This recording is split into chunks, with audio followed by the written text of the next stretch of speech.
She took the photo at 2:07 in the afternoon. A 14-year-old girl standing on a bridge in the middle of Indiana, snapping pictures of her best friend. 24 hours later, both of them were dead.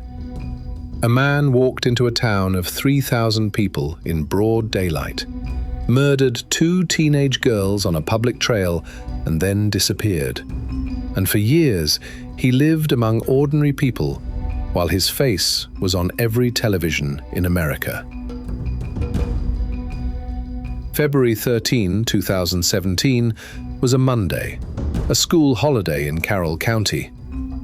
Liberty German, Libby to everyone who knew her, had been to the Monon High Bridge Trail before. That morning, she had posted a photo of the frozen creek to her Snapchat before they left. Abigail Williams was 13, 2 years into middle school, a girl Libby had known for years. Around 1 p.m., they were dropped off at the trailhead by Libby's older sister. The bridge had been out of rail service for decades. The planks were uneven, and the drop to the creek below was significant, but local kids had walked it for years. It was a destination, not a risk.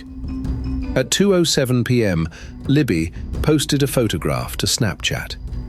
The image shows the bridge from behind, a figure, a man, walking toward the girls along the trestle, hands in his pockets, wearing a blue jacket and jeans. He is looking slightly down. That image went to the national news desks within 48 hours of its discovery. Anchors read the case number on air. The photograph appeared on screens across the country. At approximately 3:30 p.m., Libby's grandmother arrived at the drop-off point to pick the girls up. They were not there. A search began that evening. Volunteers with flashlights walked the creek bank. The temperature dropped into the 20s Fahrenheit. By nightfall, the girls had not been found. The next morning, February 14th, a volunteer searcher found the girls' bodies. The probable cause affidavit later placed the location approximately half a mile south of the bridge, on the east side of Deer Creek, in a wooded area not visible from the trail. The Carroll County coroner ruled both deaths homicides. Cause of death was not fully disclosed by authorities, a deliberate decision maintained throughout the case, but Libby had done something before she died. Her phone, the same phone she used to photograph the man on the bridge, was still recording. Audio, captured before the phone lost power, preserved a man's voice. 2 words: flat, unhurried. A voice telling the girls to move. Indiana State Police released a portion of that audio in 2017, along with the bridge photograph. Within days, the FBI had joined the investigation, and behavioral analysts had begun building a profile.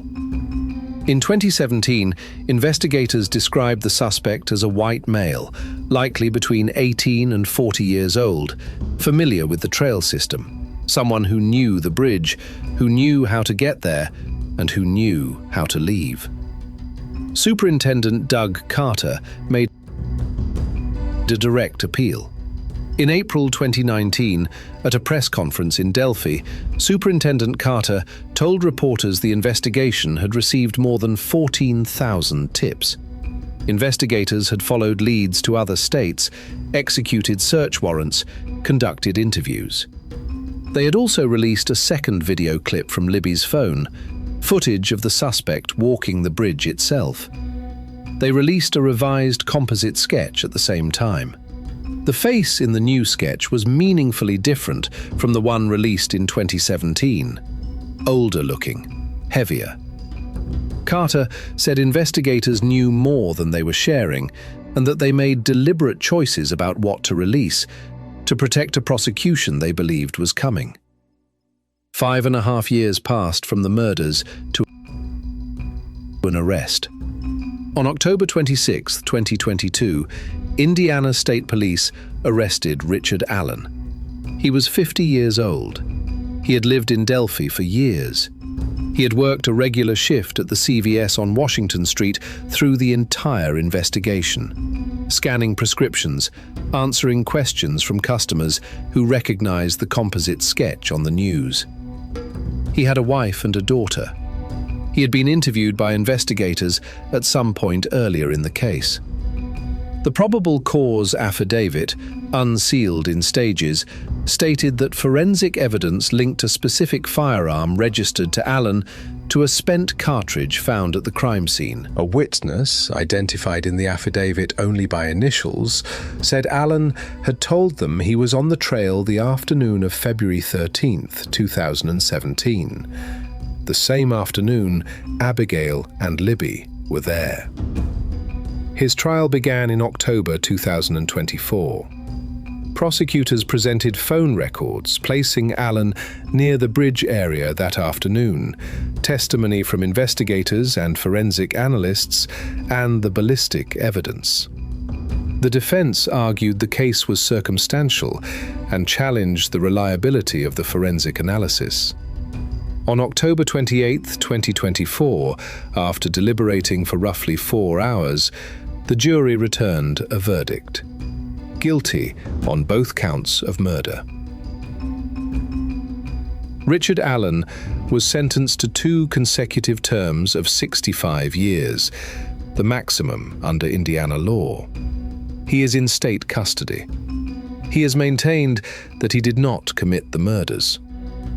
The case, even with a verdict, rests on evidence that invites competing readings, and those readings do not go away because a jury resolved them. The ballistic evidence was central.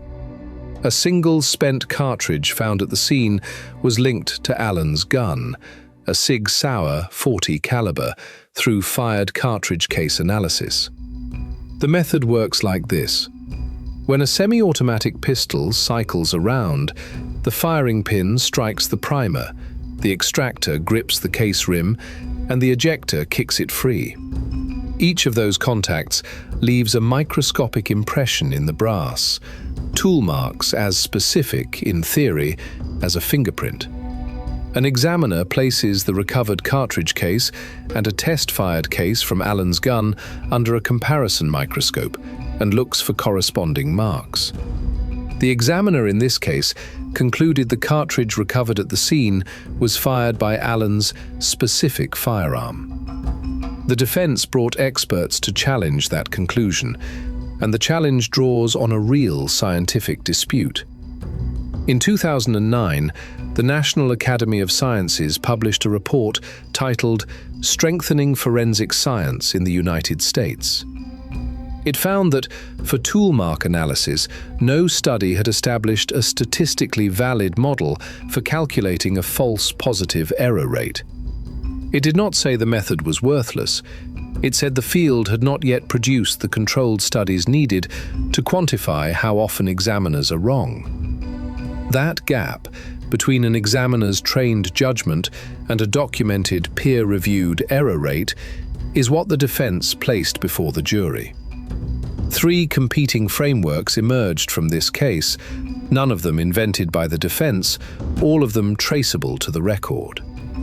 The first, Allen acted alone. The prosecution's position, supported by the ballistic link, the phone records, the witness statement placing him on the trail, and the jury's verdict after 4 hours of deliberation. The second, Allen was present but did not act alone. During pre-trial proceedings, defense filings alleged that investigators had developed information pointing to a second individual connected to the scene. The court did not find those claims sufficient to alter the proceedings, but the filings are part of the public record. What one person could carry out in that terrain and timeline versus what might require a second person has not been fully addressed in any public document. The third, the investigation itself was compromised before it reached a jury. Defense attorneys filed motions in 2023 alleging that outside parties, specifically individuals connected to online forums focused on the case, had fed investigators fabricated information that shaped the direction of the inquiry. The presiding judge found those claims insufficient to warrant dismissal, but the underlying question of whether any tips processed during a 5-year, 14,000 contact investigation contained material that distorted the case has not been answered with finality. Each of these frameworks has documented support. Each has a documented contradiction. None of them collapses the others entirely, which is the condition the case has been in since February 14, 2017, and remains in today. What is documented and undisputed? A man was on that bridge. Libby photographed him. He spoke on the recording her phone preserved. A jury, after hearing the evidence presented at trial, concluded that man was Richard Allen. What will never be fully known, because he has not confessed and may never, is exactly what happened in those hours between the photograph and the searchers arriving the following morning. The audio exists. The image exists. The bridge still stands. Abigail Williams was 13 years old. Liberty German was 14, and she had her phone in her hand. That phone is the reason the man who walked onto that bridge did not disappear entirely into the ordinary world he returned to. She took the photo at 2:07 in the afternoon. She had no way to know what she was looking at. Now, everyone does. If a story like this is why you're here, hit subscribe. We open a new file every few days. Every file in the vault has a story. We'll see you at the next one.